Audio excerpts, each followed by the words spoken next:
Hello, Aubrey. I am so excited for today's episode. We have beautiful, wonderful comments and shout outs to make to some loyal listeners out there. Maybe you will hear your name today. And we also have incredible idioms to teach you.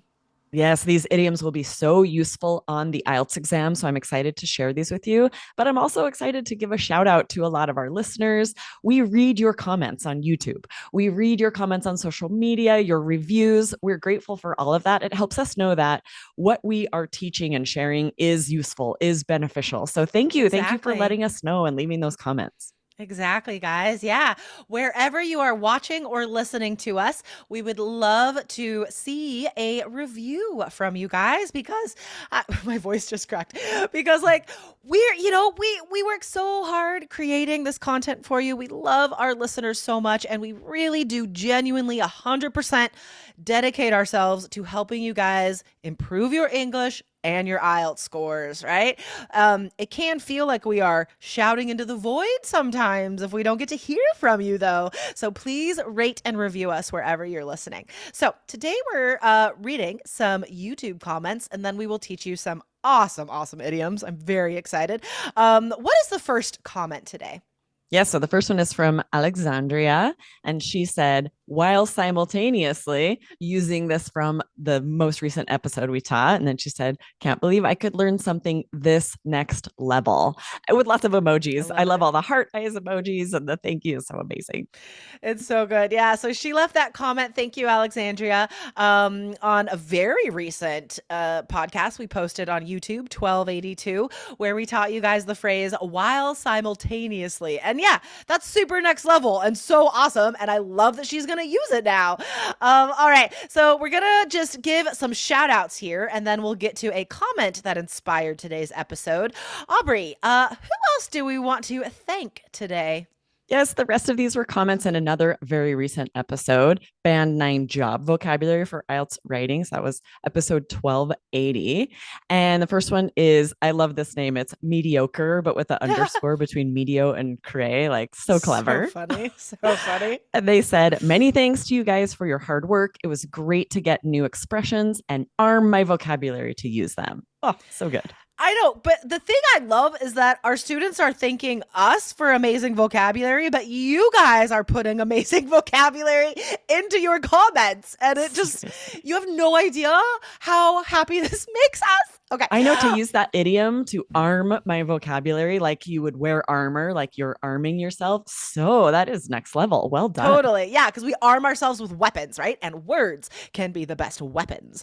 And Osama Ayad, we know you. We have met you before in some live group classes. I recognize your name. Thank you for commenting. Really fascinating episode. Loved it. So thank you for that, Osama. And here is, we have two more shout outs, guys, real fast. IT blog lessons. Awesome. Thanks for everything. I loved it. Really. You have tremendous value for writing task 2. Hey, yay. Awesome. You're welcome. Thank you. Yes, awesome. And then Drisiskovsky 3544 said, you are the best teachers. Do not stop teaching us. I really appreciate your every work and I'm always grateful for every podcast. Thanks for sharing so much valuable information. You're welcome. And thank you for the comments, guys. We love it. Seriously, I love it so much. Yeah, so if you have some IELTS questions, support at allearsenglish.com, and you can always ask us a question in a review like this on YouTube or the podcast. All right, guys.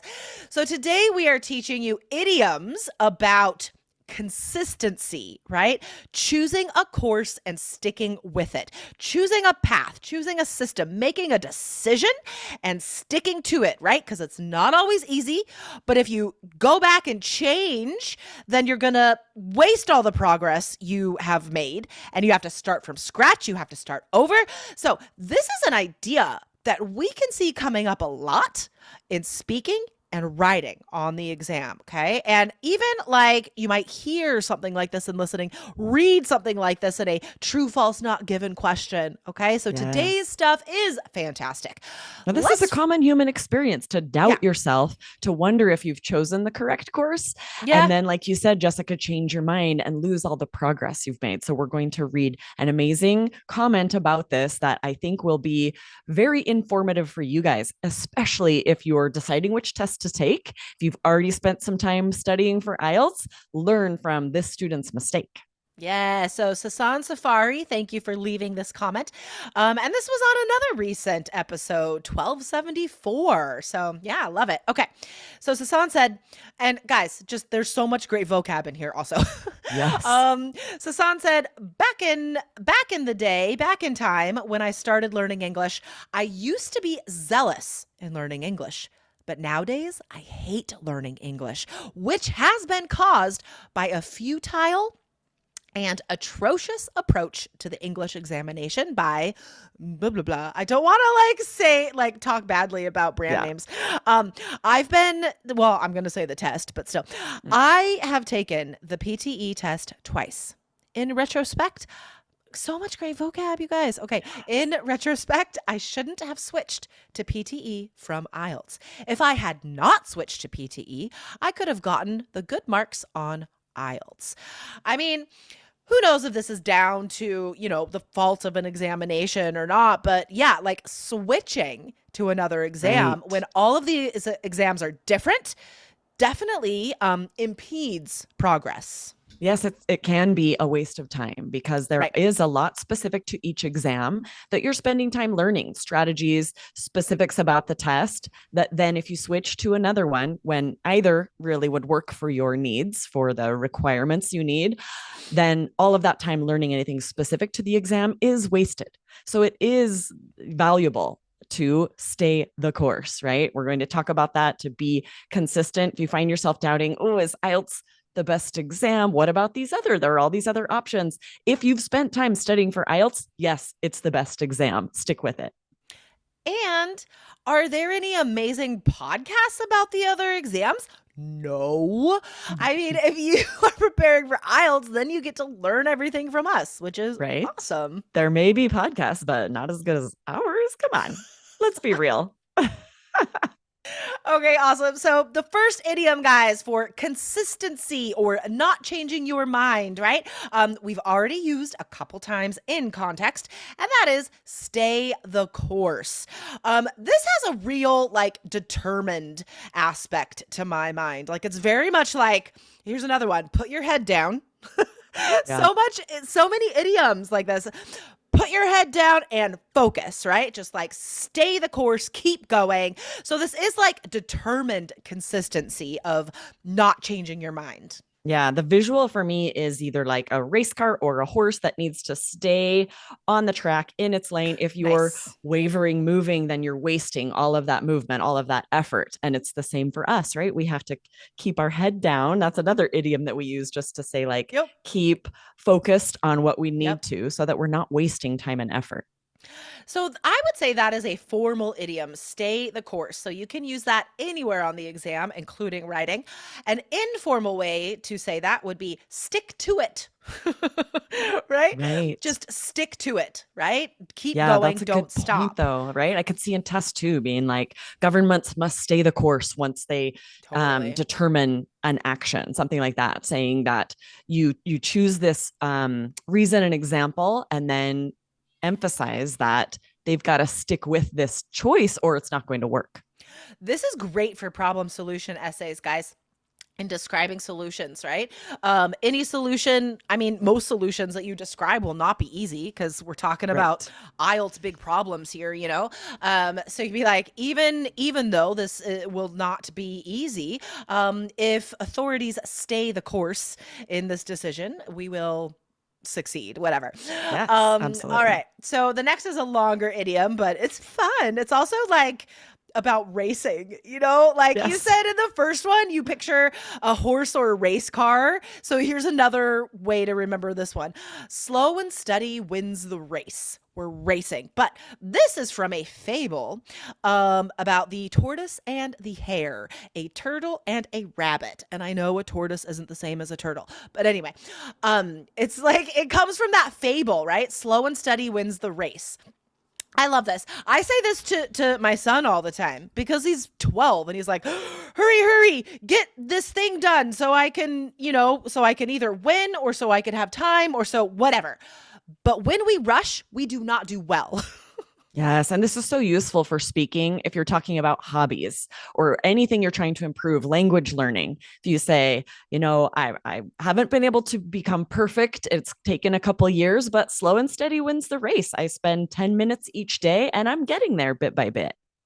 I could see this being so useful in speaking part one for sure. Mm-hmm. Talking about work and studies. I mean, boom, there you go. Yes, Very first topic you're going to get on the exam. You can work this into one of those answers, absolutely. talking about your work. Like maybe you like it, maybe you don't, regardless. If you want to change jobs, just be like, I know I can't make any rash, spontaneous decisions, but I know that slow and steady wins the race. If I take my time, save my money, get my training, whatever your course is, right? You can use this idiom. And quick note that you can keep in mind to use the opposite too. If you're wanting to say, like, I know they say slow and steady wins the race, but I got my training done in 2 weeks and did a great job, right? If you're saying something you did more So good. quickly than expected, that's another way you can use this. That is such a good point. Aubrey, this is why I love your brain because that is such a good point, and I totally did not think about that. Saying that it's like a wrong saying is awesome. I would totally do that because Me I too. personally, right, and you, we're so efficient with our time. Like we do things quickly a lot. And often it works out. So It be like, totally okay, they does. say slow and steady runs Oh, the race, but I did that really fast and it was great. okay, changing my mind. Forget it. I don't believe in that idiom anymore. All right, here's the next one, guys. Both And are this good. one, this one is funny because you have probably seen it on t-shirts and mugs and whatever. So it's definitely common, but not something students say on the exam. So keep calm and carry on. Now, it's a very British idiom. I believe it comes from World War II, right? That's I my think so. understanding of it. Yeah. But it's nice to quote and recognize that it's a quote in speaking, or even in the conclusion of a task two essay. You can say this, right? Yes, exactly. If you get a speaking question, especially, I can imagine it being helpful if you're talking about something that's a little bit difficult for you. Maybe work, or maybe you're tired of your job and you say, it's not ideal for me right now, but you just got to keep calm and carry on. And eventually I'll get the ideal job. Yep, totally. And remember to also like give space to these sayings, right? I believe we mentioned this in an episode last week where we were like, as they say, you know what I mean?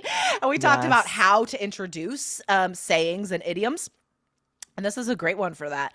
Be like, as the British say, keep calm and carry on. Yeah. And you can look how just my example from a second ago would be improved so much if I did say it that way, right? If I'm saying, I'm not in the ideal job, but as they say, Yeah, keep calm and carry on. totally. Eventually, if I stick with it, I'll get my ideal job. Listen to Totally. the better intonation, how I slowed down and gave it space so the examiner can hear the great vocabulary I'm using. Okay, gosh, we're teaching you guys so much great stuff today. We have two more for you guys, okay? And then you guys can go practice these and leave us some comments and reviews. Use one of today's idioms. So here is the penultimate one, which means second to Nice. last. Thank you. Thank you. Go the distance. Now, I think of the band Cake as soon as I hear this because of their Yes. Oh, song that's such from a the good song. 90s. She's going the distance. I so want to start singing that, and I know I'm not supposed to. I'll get in Yes. trouble. But anyway, just look it up, guys. I'm sure you heard it. Okay, go the distance. It's like um, you are describing someone completing a job or task or fulfilling a responsibility that is difficult, right? Mm-hmm. That took a long time and they did it, right? Ultimately, they went the distance, right? To go the Exactly. distance. Yeah, Or you might say, like, I have to go the distance with this, meaning like I have to complete it. I have to finish whatever it follow is, through. follow through Yeah. and complete it. So imagine how useful this would be all over the speaking exam for sure. Anytime you're talking about a job, school, something that has to be completed eventually, Mhm. sneak in this idiom.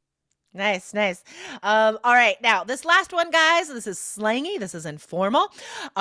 Great for general training letters task 1 when you have to give Mm. advice. So it is hang in there. Um, this could be used though on the speaking test as well to describe a time when you stuck to a difficult situation, right? When you persisted, when you continued, even though it was hard, right? That's really when we use this. So I love it for describing achievements in the past or telling stories about the past that maybe contain a problem in speaking part 2. Be like, this happened, it was hard, but I hung in there.